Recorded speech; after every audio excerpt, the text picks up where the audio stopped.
हरे कृष्णा, जय श्री हरि। आप सभी भक्तों का दिन शुभ और मंगलमय हो। आज रसपान करेंगे बैसाख महात्म्य की आज की कथा। और भक्तों, आपको बता दूं कि बैसाख महात्म्य की कथा आज ही संपूर्ण हो रही है। कल से किसी और कथा का रसपान करेंगे। प्रेम से बोलिए हर हर महादेव। ओम नमो भगवते वासुदेवाय। जय श्री हरि। श्रुत देव जी कहते हैं, राजेंद्र, बैसाख मास के शुक्ल पक्ष में जो अंतिम 3 त्रयोदशी से लेकर पूर्णिमा तक की तिथियां है, वे बड़ी पवित्र और शुभ कारक है। उनका नाम पुष्करिणी है। ये सब पापों का क्षय करने वाली है। जो संपूर्ण बैसाख मास में स्नान करने में असमर्थ है, वह यदि इन 3 तिथियों में स्नान करे तो बैसाख मास का पूरा फल पा लेता है। पूर्व काल में बैसाख मास की एकादशी तिथि को शुभ अमृत प्रकट हुआ था। द्वादशी को भगवान विष्णु ने उसकी रक्षा की। त्रयोदशी को उन श्री हरि ने देवताओं को सुधा पान कराया। चतुर्दशी को देव विरोधी दैत्यों का संहार किया और पूर्णिमा के दिन समस्त देवताओं को उनका साम्राज्य प्राप्त हो गया। इसलिए देवताओं ने संतुष्ट होकर इन 3 तिथियों को वर दिया। बैसाख मास की ये 3 शुभ तिथियां मनुष्य के पापों का नाश करने वाली तथा उन्हें पुत्र पौत्र आदि फल देने वाली हो। जो मनुष्य इस संपूर्ण मास में स्नान न कर सका हो, वह इन तिथियों में स्नान कर लेने पर पूर्ण फलों को पाता है। बैसाख मास में लौकिक कामनाओं का नियमन करने पर मनुष्य निश्चय ही भगवान विष्णु का सायुज्य प्राप्त कर लेता है। महीने भर में नियम निभाने में असमर्थ मानव यदि उक्त 3 दिन भी कामनाओं का संयम कर सके तो उतने से ही पूर्ण फल को पाकर भगवान विष्णु के धाम में आनंद का अनुभव करता है। इस प्रकार वर देकर देवता अपने धाम को चले गए। अतः पुष्करणी नाम से प्रसिद्ध अंतिम 3 तिथियां पुण्यदायिनी, समस्त पाप राशि का नाश करने वाली तथा पुत्र पौत्रों को बढ़ाने वाली है। जो बैसाख मास में अंतिम 3 दिन का गीता का पाठ करता है, उसे प्रतिदिन अश्वमेध यज्ञ का फल मिलता है।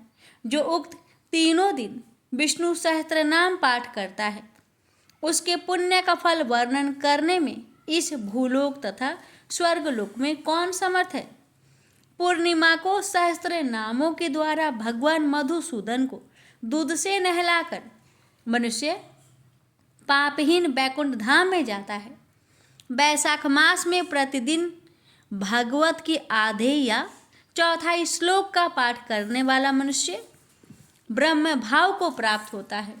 जो बैसाख के अंतिम 3 दिनों में भागवत शास्त्र का श्रवण करता है, वह जल से कमल के पत्तों की भांति कभी पापों से लिप्त नहीं होता। उक्त तीनों दिनों के सेवन से कितने ही मनुष्यों ने देवत्व प्राप्त कर लिया, कितने ही सिद्ध हो गए और कितनों ने ब्रह्म तत्व पा लिया। ब्रह्म ज्ञान से मुक्ति होती है अथवा परियाग में मृत्यु होने से यह बैसाख मास में नियम पूर्वक प्रातःकाल जल में स्नान करने से मोक्ष की प्राप्ति होती है। इसलिए बैसाख के अंतिम 3 दिनों में स्नान, दान और भगवत पूजन आदि अवश्य करना चाहिए।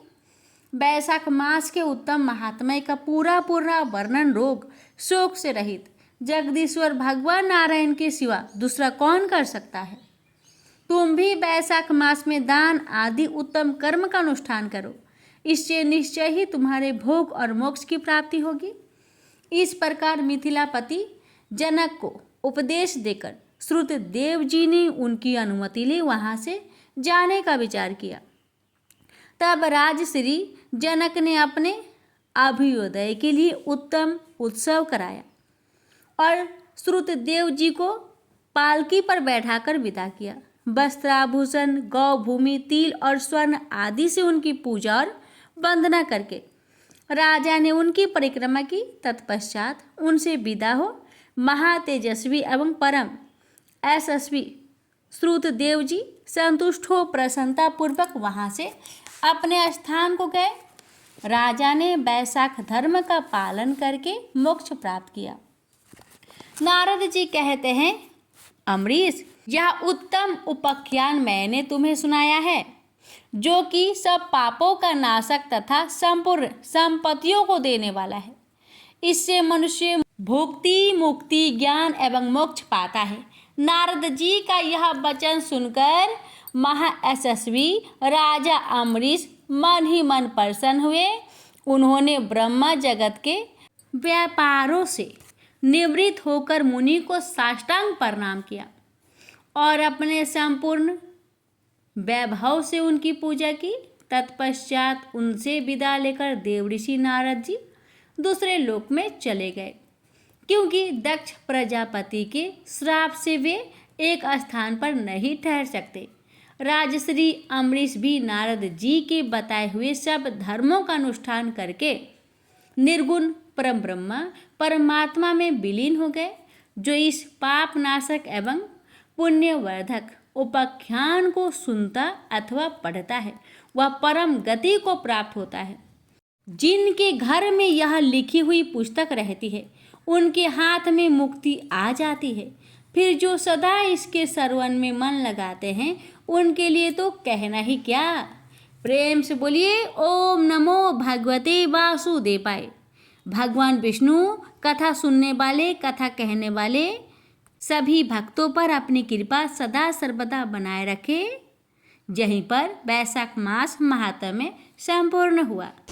सच्चिदानंद स्वरूप भगवान श्री कृष्ण को हम नमस्कार करते हैं, जो जगत की उत्पत्ति, स्थिति और विनाश के हेतु तथा आध्यात्मिक, आधि दैविक और आधि भौतिक तीनों प्रकार के तापों का नाश करने वाले हैं।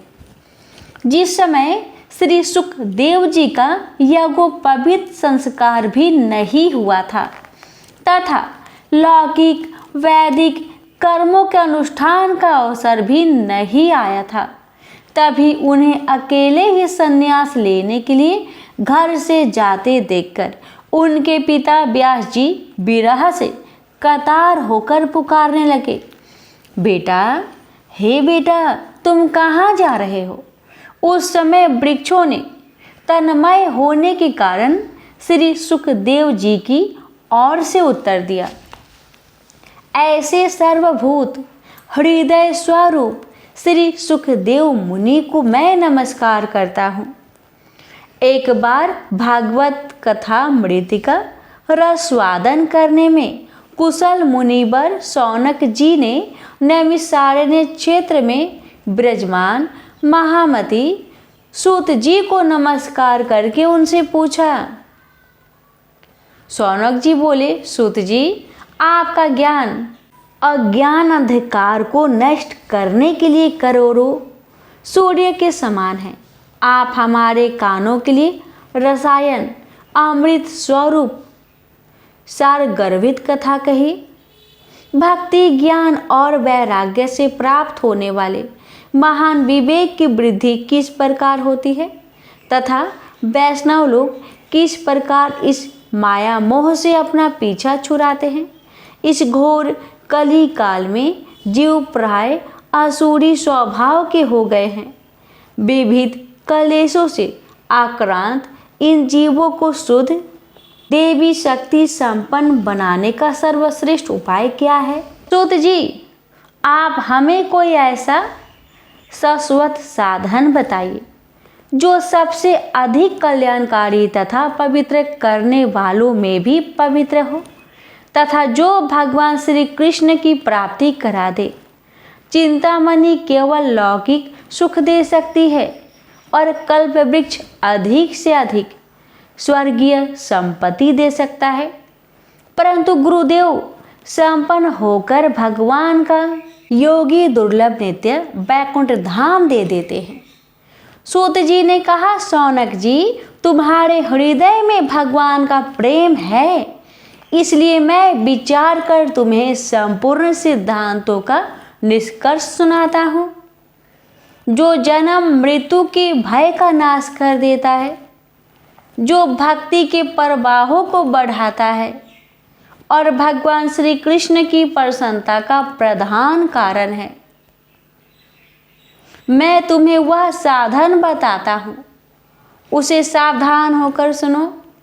श्री सुखदेव जी ने कलयुग में जीवों के काल रूपी सर्प के मुख का ग्रास होने के त्रास का आध्यात्मिक नाश करने के लिए श्रीमद् भागवत शास्त्र का प्रवचन किया है।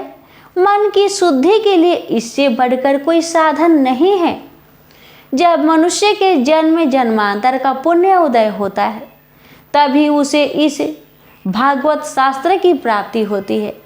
जब सुखदेव जी राजा परीक्षित को यह कथा सुनाने के लिए सभा में विराजमान हुए तब देवता लोग उसके पास अमृत का कलश लेकर आए। देवता अपना काम बनाने में बड़े कुशल होते हैं, अतः ये भी सबने सुखदेव मुनि को नमस्कार करके कहा, यह अमृत लेकर बदले में हमें कथा अमृत का दान दीजिए। इस प्रकार परस्पर विनिमयी अदला बदली हो जाने पर राजा परीक्षित अमृत का पान कैसे करे और हम सब श्रीमद् भागवत स्वरूप अमृत का पान करेंगे। इस संसार में कहाँ कांच और कहाँ महामूल्य मणि तथा कहाँ सुधा और कहाँ कथा। श्री सुखदेव जी ने यह सोचकर उस समय देवताओं की हंसी उड़ा दी। उन्हें भक्ति शून्य कथा का अनधिकारी जानकर कथा अमृत का दान नहीं किया। इस प्रकार यह श्रीमद् भागवत की कथा देवताओं को भी दुर्लभ है। पूर्व काल में श्रीमद् भागवत के श्रवण से ही राजा परीक्षित मुक्ति देखकर ब्रह्मा जी को भी बड़ा आश्चर्य हुआ था। उन्होंने सत्यलोक में तराजू बांधकर सब साधनों को तौला। अन्य सभी साधन तौल में हल्के पड़ गए। अपने महत्व के कारण भागवत ही सबसे भारी रहा। यह देखकर सभी ऋषियों को बड़ा विस्मय हुआ। उन्होंने कलयुग में इस भागवत रूप भागवत शास्त्र को ही पढ़ने सुनने से तत्काल मोक्ष देने वाला निश्चय किया। सप्ताह विधि से श्रवण करने पर यह निश्चय भक्ति प्रदान करता है। पूर्व काल में इसे दयापरायण सनकादि ने देवऋषि नारद को सुनाया था।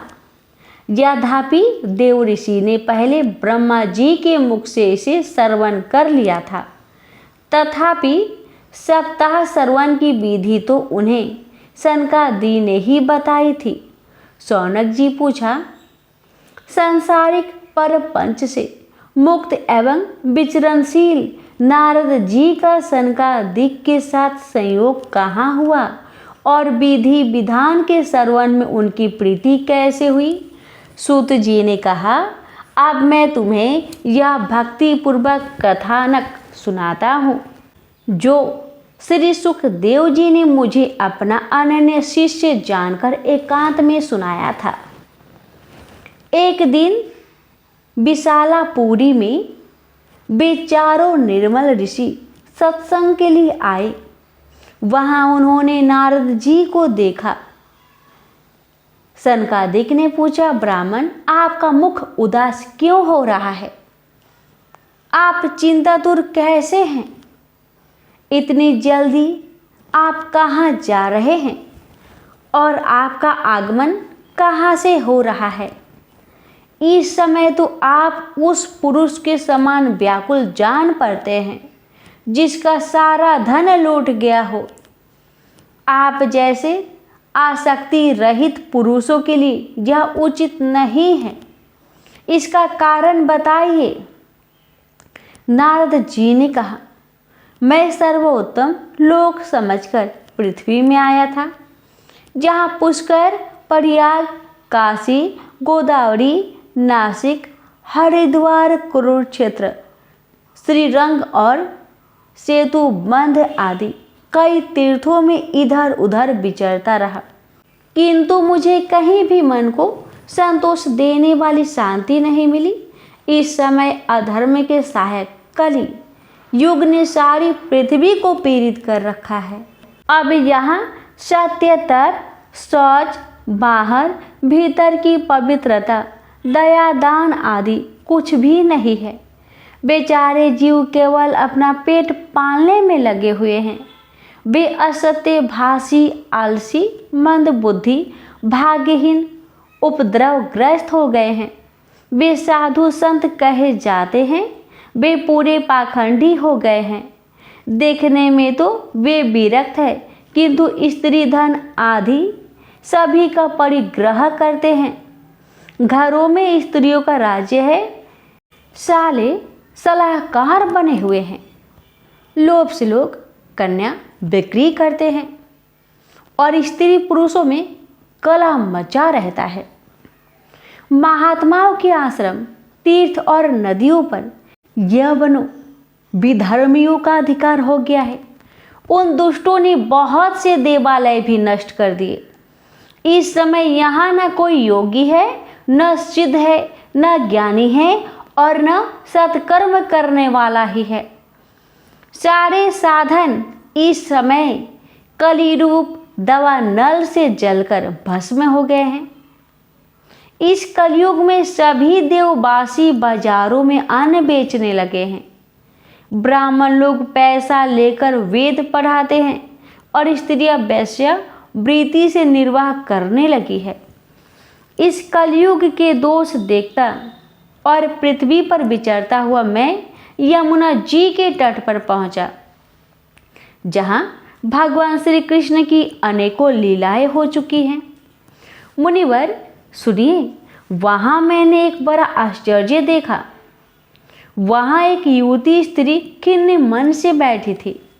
उसके पास दो वृद्ध पुरुष अचेत अवस्था में पड़े जोर जोर से सांस ले रहे थे। वह तरुणी उनकी सेवा करती हुई कभी उन्हें चेत कराने का प्रयत्न करती और कभी उनके आगे रोने लगती थी। वह अपने शरीर के रक्षक परमात्मा को दसों दिशाओं में देख रही थी। उसके चारों ओर सैकड़ों स्त्रियां उसे पंखा झल रही थी और बार बार समझाती जाती थी। दूर से यह सब चरित्र देखकर मैं कौतूहलवश उसके पास चला गया। मुझे देखकर वह युवती खड़ी हो गई और बड़े व्याकुल होकर कहने लगी। युवती ने कहा, अजी महात्मा जी, क्षण भर ठहर जाइए और मेरी चिंता को भी नष्ट कर दीजिए।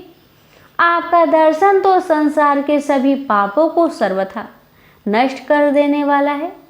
आपके वचनों से मेरे दुखों की भी बहुत कुछ शांति हो जाएगी। मनुष्य का जब बड़ा भाग्य होता है तभी आपके दर्शन हुआ करते हैं। नारद जी कहते हैं, तब मैंने उस स्त्री से पूछा, हे देवी, तुम कौन हो?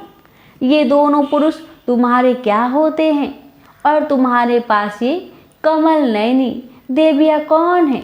तुम हमें विस्तार से अपने दुख का कारण बताओ। युवती ने कहा, मेरा नाम भक्ति है।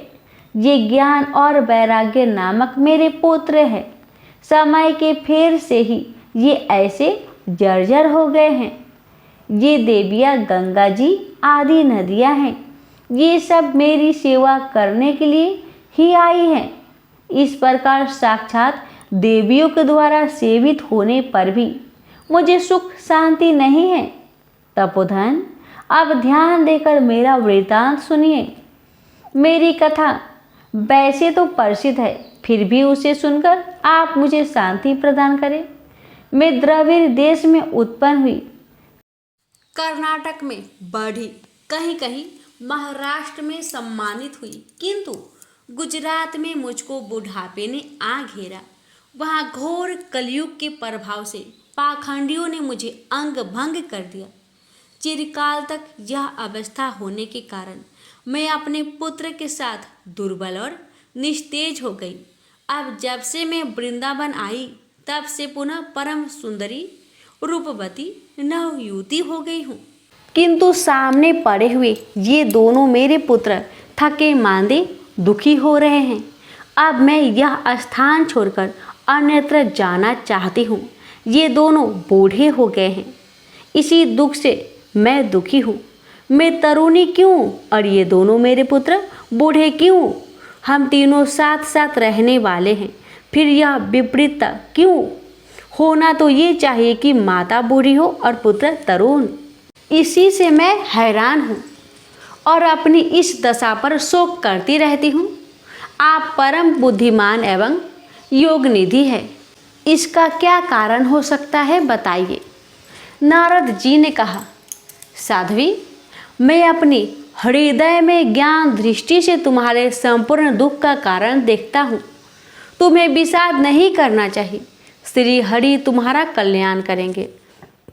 सूत जी कहते हैं, मुनिवर, नारद जी ने एक क्षण में ही उसका कारण जानकर कहा, देवी सावधान होकर सुनो, यह दारुण कलयुग है। इसी से इस समय सदाचार, योग मार्ग और तप आदि सभी लुप्त हो गए हैं।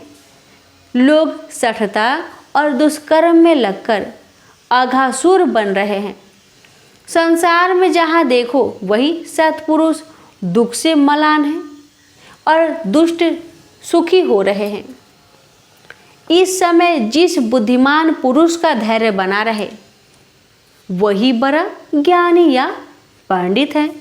पृथ्वी क्रमशः प्रतिवर्ष शेष जी के लिए भार रूप होती जा रही है।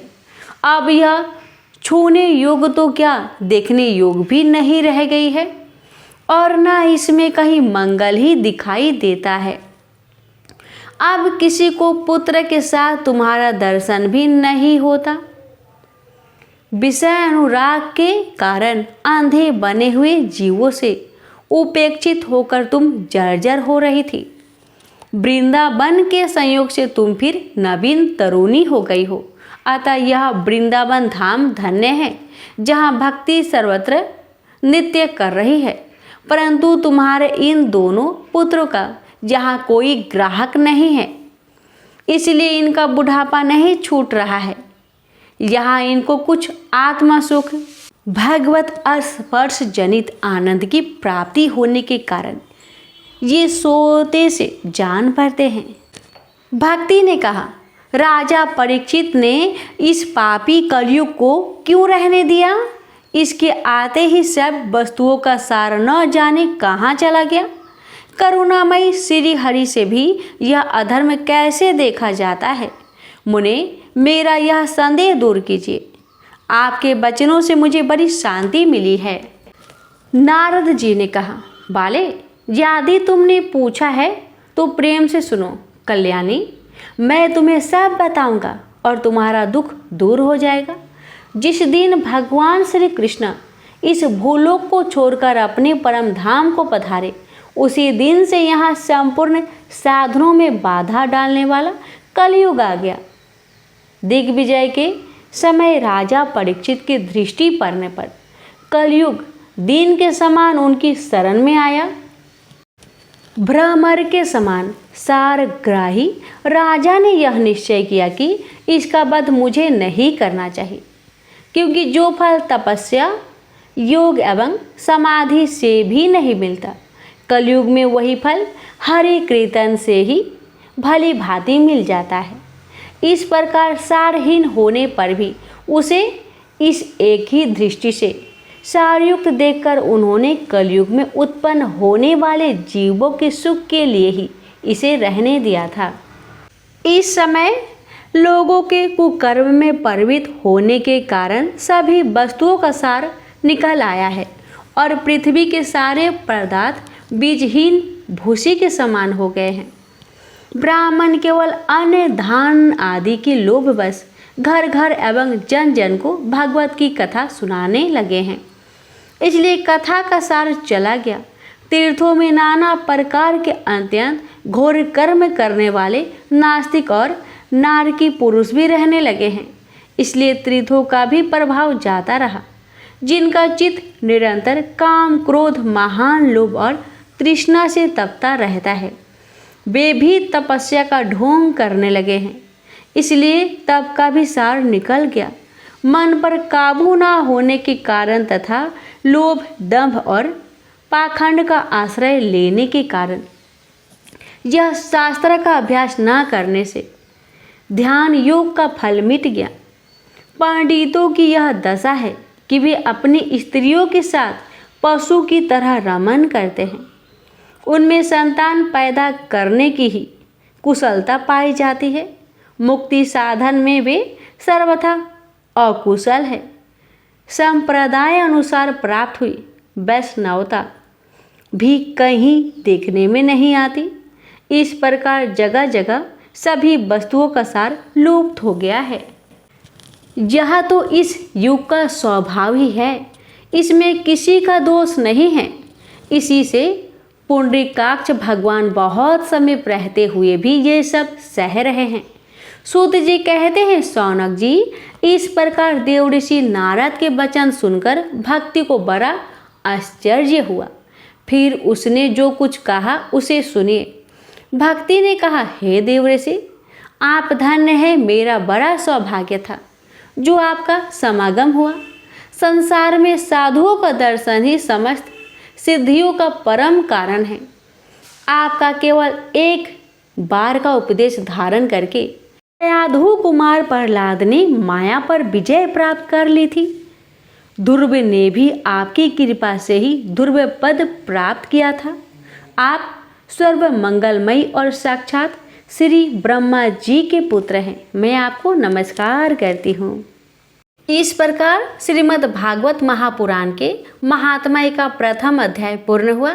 इस अध्याय में हमने भागवत की महिमा, उसके प्रभाव और महत्व का वर्णन सुना। अगले अध्याय में हम जानेंगे कि किस प्रकार भागवत श्रवण से मनुष्य के जीवन में परम कल्याण होता है। तो जुड़े रहिए, अगली कथा में हम श्रीमद् भागवत महापुराण महात्म्य की द्वितीय अध्याय सुनेंगे।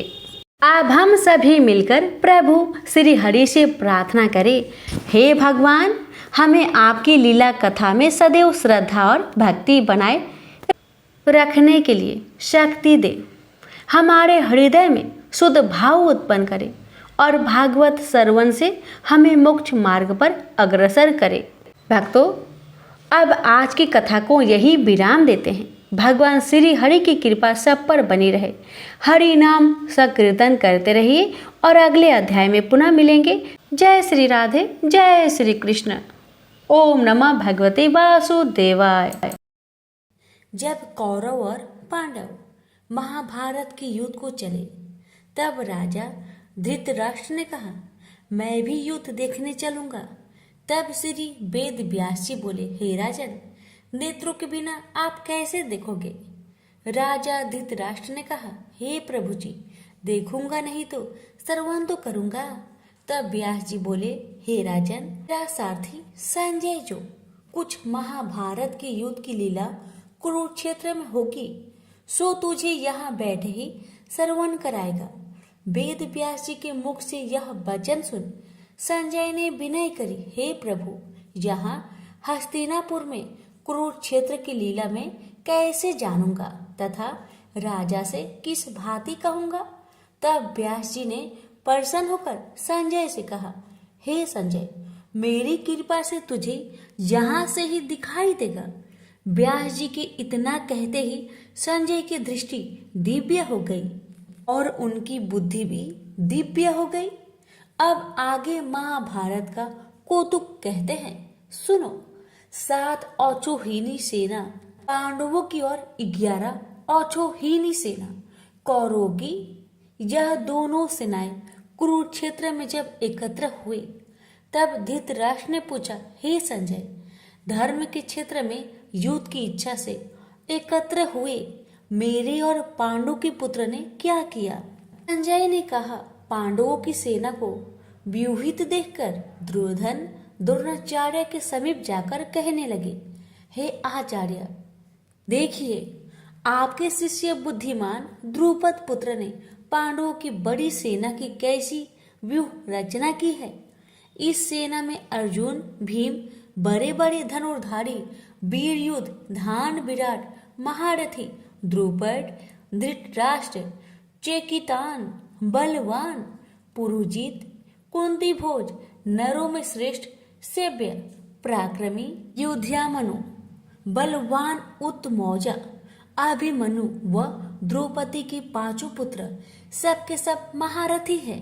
हे ब्राह्मण श्रेष्ठ, आपके स्मरणार्थ अब मैं सेना के प्रधान सेनापतियों के नाम का वर्णन करता हूँ। आप भीष्म, कर्ण, युद्ध विजयी, कृपाचार्य, अश्वत्थामा, विक्रम, सोमदत्त का पुत्र भूरिश्रवा और बहुत से शूरवीर मेरे लिए प्राण तक देने को तैयार है। ये लोग शास्त्र चलाने में बहुत चतुर है और सब युद्ध विद्या में प्रवीण है। हमारी सेना, जिसकी भीष्म रक्षक है, अपार बल है और उनकी सेना की, जिसमें भीम रक्षक है, थोड़ा सा बल है। अब आप सब अपने मोर्चों पर सावधान रहकर सेनापति भीष्म की रक्षा कीजिए। पुरुवृत्त भीष्म पितामह ने दुर्योधन को प्रसन्न करते हुए और ऊंचे स्वर में गरजते हुए शंख बजाया। फिर चारों ओर शंख, नगाड़े, ढोल, गोमुख आदि अनेक बाजे बजने लगे, जिनका बड़ा भयंकर शब्द हुआ। जिनके अंतरल सफेद घोड़े के रथ पर बैठे माधव और पांडव अर्जुन ने भी दिव्य शंख को बजाया। श्री कृष्ण ने पांचजन्य और अर्जुन ने वेददत्त नामक शंखों को और भीषण कर्म करने वाले भीम ने पौंड्रक नामक बड़े शंख को बजाया। कुंती पुत्र धर्मराज युधिष्ठिर ने अनंत विजय, नकुल ने सुघोष, सहदेव ने मणि पुष्पक तथा महान धनुर्धर काशीराज शिखंडी, धृष्टद्युम्न, विराट, अपराजित, सत्यकी, राजा द्रुपद और द्रौपदी के पांचों पुत्र तथा महाबाहु अभिमन्यु, इन सब वीरों ने अपने अपने शंखों को बजाया। उन शंखों के भारी शब्द से आकाश और पृथ्वी गूंज उठी और धृतराष्ट्र के पुत्र के हृदय कांप उठे। हे राजन, अर्जुन ने कौरवों को युद्ध के लिए प्रस्तुत देखकर श्री कृष्ण जी से कहा, हे अच्युत्य, मेरा रथ दोनों सेनाओं के बीच में खड़ा कीजिए, जिससे मैं युद्ध करने वालों को देख लूं कि इस रणभूमि में मुझे किन किन के साथ युद्ध करना चाहिए। दुर्बुद्धि दुर्योधन से प्रीति करने वाले जो संग्राम के लिए जहाँ एकत्र हुए हैं, उनको देख सकूं। संजय कहने लगे, हे राजन। अर्जुन की बात सुनकर श्री कृष्ण ने भीष्म, द्रोण आदि वीरों के सामने उत्तम रथ को खड़ा करके कहा, हे वीर संग्राम के लिए उद्धत इन कौरों को देख लो। अर्जुन ने चाचा, बाबा, गुरु, मामा, भाई, पौत्र, ससुर और स्वजनों को शस्त्रों से सुसज्जित खड़े देखा और उसने इन दोनों सेनाओं में अपने ही सब बांधवों को खड़ा देखकर परम दर्याद हो अत्यंत खेद के साथ यह वचन कहे, हे कृष्ण, संग्राम की इच्छा से आए इन अपने बंधुओं को देख मेरे अंग ढीले हो रहे हैं और मुख सूखा जा रहा है। मेरा शरीर व्याकुल हो रहा है, रोमांच खड़े होते हैं, गांडीव हाथ से गिरा जाता है, त्वचा जली जा रही है। हे केशव, मुझ में खड़े रहने की सामर्थ्य नहीं। मेरा मन चक्कर खा रहा है और सब लक्षण में उल्टा देख रहा हूँ और संग्राम में स्वजनों का वध करके कोई लाभ भी नहीं होगा। हे कृष्णा, मैं जीत कर राज्य व सुख भी नहीं चाहता हूँ। हे प्रभु, हमको राज्य भोग और जीवन से क्या काम है, क्योंकि जिनके लिए राज्य भोग और सुख की इच्छा की जाती है, वे सब संग्राम में प्राण और धन की ममता छोड़ मरने को तैयार है। और आचार्य, पिता, पुत्र, पितामह, मामा, ससुर, पौत्र, साले और संबंधी ये सब मुझे मारे तो भी हे मधुसूदन, मैं इन्हें मारने की इच्छा नहीं करूंगा। हे जनार्दन, त्रिलोकी के राज्य के लिए भी मैं इन्हें मारने की इच्छा नहीं करूंगा। हे जनार्दन, त्रिलोकी के राज्य के लिए भी मैं इन्हें नहीं मारना चाहता। फिर इस पृथ्वी के लिए तो कहना ही क्या। हे जनार्दन, धृतराष्ट्र के पुत्र को मारकर हमारा क्या होगा? इन अत्याइयों का वध करने से पाप ही होगा। इसलिए हमें अपने भाई धृतराष्ट्र के पुत्र को मारना अनुचित है। हे माधव, स्वजनों को मारकर क्या हम सुखी रह सकते हैं? सब लोभ के वशीभूत है और कुल के नाश करने तथा मित्र द्रोह करने में पाप को नहीं देखते। कुल नाश को जानते हुए भी हमको इस पातक से क्यों नहीं दूर रहना चाहिए?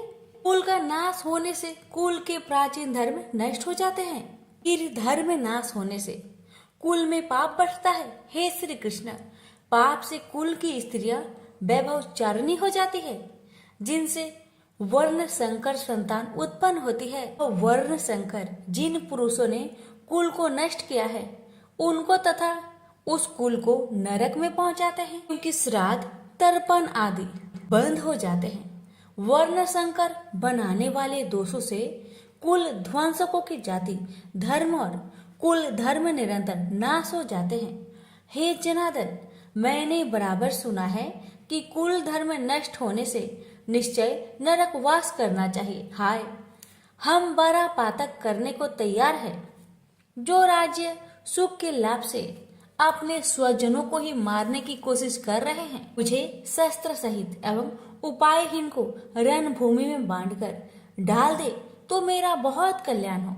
संजय ने कहा, हे राजन, यह कहकर अत्यंत दुखित होकर अर्जुन ने उसी समय धनुष बाण फेंक दिया और रथ के पिछले भाग में जा बैठा।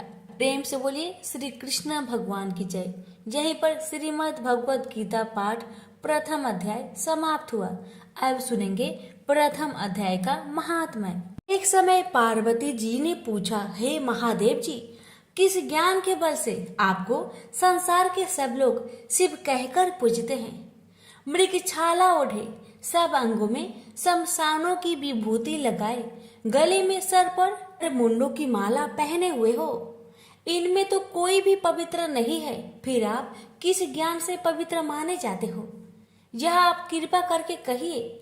श्री महादेव जी बोले, हे प्रिय, सुनो, गीता ज्ञान को हृदय में धारण करने से मैं पवित्र माना जाता हूँ और इस ज्ञान से मुझे बाहर के कर्म नहीं व्यापते। तब पार्वती जी ने कहा, हे भगवान, जिस गीता ज्ञान की आप ऐसी स्तुति करते हैं, उसके श्रवण करने से कोई कृतार्थ भी हुआ है? तब महादेव जी ने कहा, इस ज्ञान को सुनकर बहुत से जीव कृतार्थ हुए हैं और आगे भी होंगे। मैं तुझसे एक पुरातन कथा कहता हूँ, तुम श्रवण करो। एक समय पाताल लोक में शेषनाग की सैया पर श्री नारायण जी नेत्र मूंद कर आनंद में मग्न थे। उस समय भगवान के चरण दबाती हुई श्री लक्ष्मी जी ने पूछा, हे प्रभु, निद्रा और आलस्य उन पुरुषों को व्यापता है जो जीव तामसी है, फिर आप तो तीनों गुणों से अतीत हो, श्री नारायण प्रभु वासुदेव हो, यह मुझको बड़ा आश्चर्य है। श्री नारायण जी बोले, हे लक्ष्मी, मुझको निद्रा आलस्य नहीं व्यापता। एक शब्द रूप जो भगवत गीता है, उसमें जो ज्ञान है, उसके आनंद में मैं मग्न रहता हूँ। ऐसे यह गीता शब्द रूप अवतार है। इस गीता में यह अंग है। प्रथम 5 अध्याय मेरा मुख है, द्वितीय 5 अध्याय मेरा भुजा है, 11वां अध्याय मेरा हृदय और मन है, 16वां अध्याय मेरा उदर है, 17वां अध्याय मेरी जंघा है, 18वां अध्याय मेरे चरण है। गीता के सब श्लोक मेरी नाड़ियां हैं और जो गीता के अक्षर है वही मेरे रोम है। ऐसा मेरा शब्द रूपी जो गीता ज्ञान है, उसी के अर्थ में मैं हृदय में विचार करता हूँ और शब्द आनंद को प्राप्त होता है। लक्ष्मी जी बोली, हे नारायण जी, जब श्री गीता ज्ञान को सुनकर बहुत से जीव कृतार्थ हुए हैं, सो तू श्रवण कर। शूद्र वर्ण का एक चांडाल था, तेल लवण का व्यापार करता था। एक दिन वह बकरी चराने को वन में गया और वृक्षों के पत्ते तोड़ने लगा। वहां उसे एक सर्प ने डस लिया, जिससे उसके तत्काल प्राण निकल गए। मरकर उसने बहुत नरक भोग कर बैल का जन्म पाया। उस बैल को एक भिक्षुक ने मोल लिया। वह भिक्षुक उस पर चढ़कर सारा दिन मांगता फिरता। जो कुछ भिक्षा मांगकर लाता वह अपने कुटुंब के साथ बैठकर खाता। वह बैल सारी रात द्वार पर बंधा रहे, कि खाने पीने की भी खबर ना लेता, कुछ थोड़ा सा भूसा उसके आगे डाल देता। जब दिन चढ़े तो फिर बैल पर चढ़कर मांगता फिरे। कई दिन गुजरे तो वह बैल भूख का मारा गिर पड़ा, किंतु प्राण नहीं निकले। नगर के लोग देखकर उसे कोई तीर्थ का फल दे, कोई व्रत का फल दे, पर उस बैल के प्राण नहीं छूटे। एक दिन एक गणिका आई, उसने लोगों से पूछा, यह कैसी भीड़ है? तो उसने कहा, इसके प्राण नहीं निकलते, अनेक पुण्य के फल दे रहे हैं तो भी इसकी मुक्ति नहीं होती। तब गणिका ने कहा, ने जो कर्म किया है उसका फल इस बैल के निमित्त दिया। इतना कहते ही बैल की मुक्ति हुई। तब बैल ने एक ब्राह्मण के घर जन्म लिया। पिता ने उसका नाम सुशर्मा रखा। जब बड़ा हुआ तो पिता ने उसको पढ़ाया। जब उसको पिछले जन्म की सुधि रही तो उसने एक दिन मन में विचार किया कि जिस गणिका ने मुझे बैल की योनि से छुड़ाया था उसका दर्शन करूं। ब्रीफ चलते चलते गणिका के घर गया और कहा, तू मुझे पहचानती है? गणिका ने कहा, मैं नहीं पहचानती। तुम कौन हो? तेरी मेरी क्या पहचान है? तू ब्रीफ और मैं वैश्या। तब ब्रीफ ने कहा, मैं वही बैल हूँ जिसको तुमने अपना पुण्य दिया था। अब मैं बैल की योनि से छूटा था, अब मैं ब्रीफ के घर जन्मा हूँ। तू वह अपना पुण्य बता। गणिका ने कहा, मैंने अपने जाने कोई पुण्य नहीं किया। मेरे घर एक तोता है, वह सवेरे कुछ पढ़ता है, मैं उसके वाक्य सुनती हूँ। उस पुण्य का फल मैंने तेरे निमित्त दिया था। ब्रीफ ने तोते से पूछा कि तू सवेरे क्या पढ़ता है? तोते ने कहा, मैं पिछले जन्म में ब्रीफ का पुत्र था। पिता ने मुझे गीता के पहले अध्याय का पाठ सिखाया था। एक दिन मैंने अज्ञानतावश गुरु से कहा कि तुमने मुझे क्या पढ़ाया है? तब गुरु जी ने मुझे श्राप दिया कि तू सूआ हो जा। तब मैं सूआ हुआ। एक दिन फंदक पकड़ ले गया। एक ब्रीफ ने मुझे मोल लिया। वह ब्रीफ भी अपने पुत्र को गीता का पाठ सिखाता था। तब मैंने भी यह पाठ सीख लिया। एक दिन ब्रीफ के घर चोर घुस पड़े। उनको धन तो प्राप्त न हुआ, किंतु वह मेरा पिंजरा उठा ले गए। यह गणिका उनकी मित्र थी। वह मुझे इसके पास ले आए, सो मैं नित्य प्रता गीता के पहले अध्याय का पाठ करता हूँ। यह सुनती है, पर इसकी बुद्धि में नहीं आता। जो मैं पढ़ता हूँ वही पुण्य तेरे निमित्त दिया था। सो हे लक्ष्मी। तब गणिका ने बुरे कर्म छोड़ दिए, नित्य प्रति स्नान करे और श्री गीता जी के प्रथम अध्याय का पाठ करे। इससे उसकी भी मुक्ति हुई। श्री नारायण जी ने कहा, हे लक्ष्मी जी, जो कोई अनजान कर भी गीता का पाठ करे उसको भी मुक्ति मिलेगी। प्रेम से बोलिए उमापति शंकर भगवान की जय, लक्ष्मी नारायण की जय।